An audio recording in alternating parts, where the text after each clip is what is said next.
Bom dia, louvado seja o nosso Deus pelo privilégio de podermos abrir mais uma vez a palavra e convido você a ler junto e a estudarmos junto.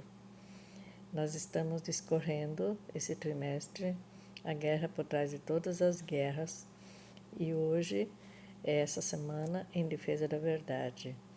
Se você gostar, você pode compartilhar, você pode curtir também, pode comentar e assim se inscrever também no meu canal. O canal pertencer, porque nós estamos no meio de um conflito. E esse conflito, ele luta pela posse das nossas almas. Só existem dois caminhos, dois senhores. E nós precisamos fazer uma escolha de que lado nós estamos. Então, o verso que eu vou ler agora está em João 3, 14 e 15, que diz assim: É assim como Moisés levantou a serpente no deserto, assim também é necessário que o Filho do Homem seja levantado, para que todo o que nele crê tenha a vida eterna.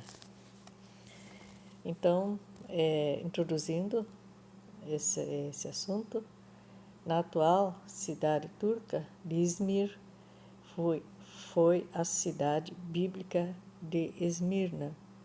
A Esmirna foi um período da Igreja de Deus, na face da terra, que está em Apocalipse 2. Essa cidade de 100.000 habitantes floresceu no final do primeiro e segundo séculos. Era próspera e leal a Roma. Uma vez por ano, os cidadãos de Esmirna deviam queimar incenso aos deuses romanos. No segundo século, Esmirna tinha uma comunidade cristã e muitos não obedeciam a essa ordem. Então, Policarpo, líder da igreja, foi martirizado na praça de Esmirna, queimado na fogueira por se recusar a atrair seu senhor, queimando incensos aos deuses. Quando lhe pediram que repudiasse a Cristo, ele disse: Eu o servi por 86 anos e ele não me fez nada errado. Como posso falar mal do meu rei que me salvou? Então muitos enfrentaram perigo naqueles tempos e, em vez de desistir da fé em Cristo, o martírio deles reaviva nossa coragem.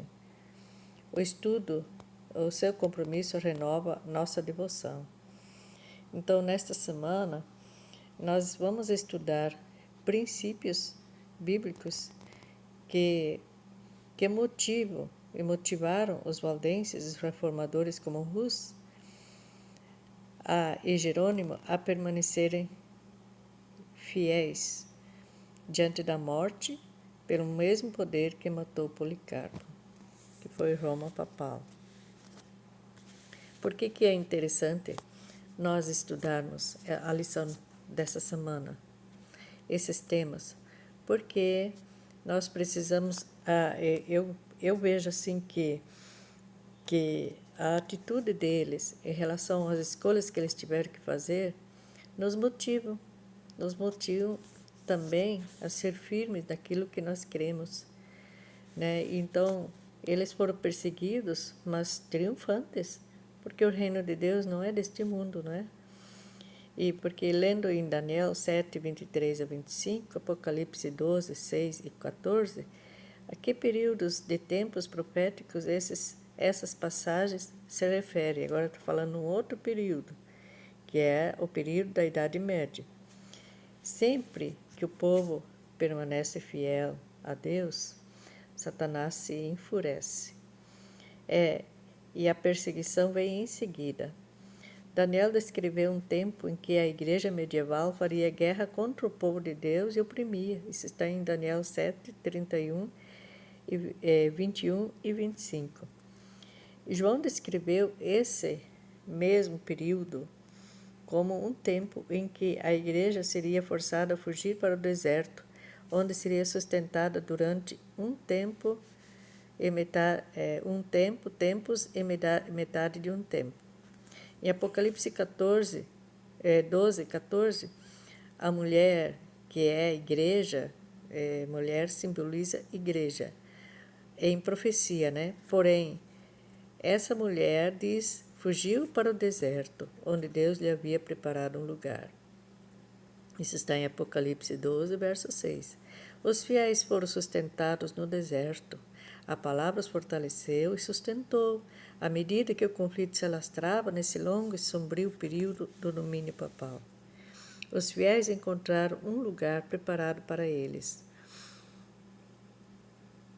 E, durante os tempos de sua maior provação, encontraram refúgio no amor e cuidado de Deus. Isso está, confere com Salmo 46.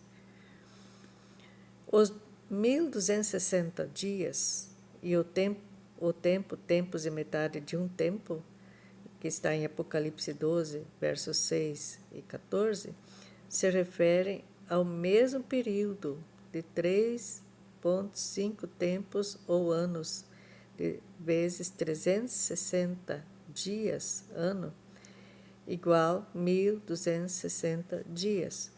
Então, a profecia bíblica, frequentemente escrita em símbolos, nas porções proféticas de Daniel e Apocalipse, um dia profético equivale a um ano literal. Isso está em Números 14, 34, está também em Ezequiel 4, 6, que em profecia um dia equivale a um ano. E lembrando que para Deus vale 1000 anos, né? Para nós, um ano, para Deus, 1000 anos. Um dia equivale a 1000 anos para Deus. Então, o princípio dia-ano não repousa apenas nesses dois textos, mas em amplo fundamento, em toda a Bíblia, né? William Shea, estudioso do Antigo Testamento, apresenta 23 linhas de evidência do Antigo Testamento para esse princípio. Os intérpretes têm usado esse princípio ao longo dos séculos. Os visigodos, os vândalos, os ostrogodos eram tribos que acreditavam nas doutrinas de forma diferente do ensino de Roma. Então, os 1260 dias começaram quando a última dessas tribos bárbaras, os ostrogodos, foram expulsos de Roma em 538 depois de Cristo.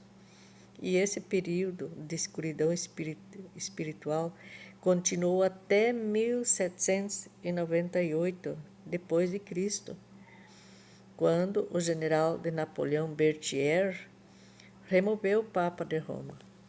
Então, muitos foram martirizados nesse período porque obedeceram à Bíblia. Mesmo na morte, triunfaram. Em Cristo, eram livres da culpa e do domínio do pecado e vencedores por causa do sangue do Cordeiro. Então, a vitória de Cristo na cruz era deles. Então, a morte deles é um descanso até o retorno de Cristo. E nós? O que isso ensina para nós? Como o cumprimento profético das profecias bíblicas fortalece a sua fé? Isso aqui está registrado na história, né? Quando a mulher fugiu para o deserto, que foi esse período de 1260 dias, que equivale a 1260 anos. Então, nós precisamos estudar, conhecer as profecias, como que ela se cumpre na história, né?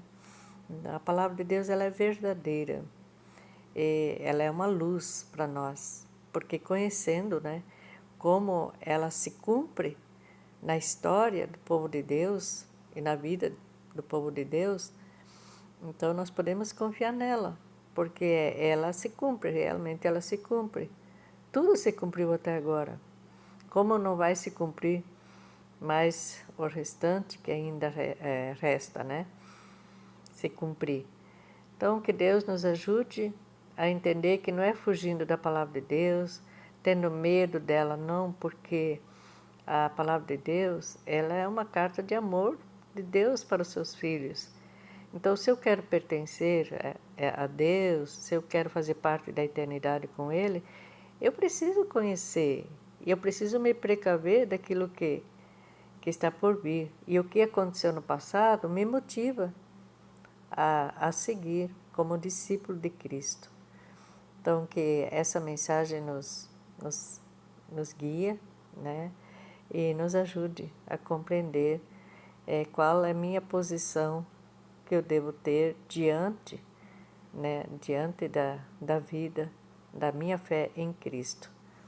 Então, que Deus te ilumine, que Deus te abençoe e me abençoe também, em nome de Jesus.